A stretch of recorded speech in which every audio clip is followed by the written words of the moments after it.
So, may kababayan na naman tayong nagtanong, no? Ito yung tanong niya. Anong mga requirements? So, number 1 po dyan, kabayan, para pag nag-file ka ng visa mo, kontrata, hinihingi po yan. Tapos,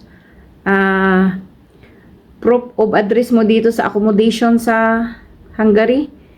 Tapos, meron kayong application form. Si agency naman po yung magbibigay sa inyo yan. Tapos, yung bank statement is 6 months po yung kinukuha ko dati. Kasi yan po yung hinihingi ng agency namin. So, magtanong ka na lang din sa agency mo kung ano po yung mga kailangan. Kasi sila po ang nakasagot dahil bago-bago po dito yung mga sistema sa Hungary. So, about naman sa processing ng visa, 2 to 3 months po yung waiting namin bago na-release yung visa. So, yun po. Sana nasagot ko po yung tanong mo. Thank you po. And, papalo naman sa mga hindi nakapalo dyan. Thank you.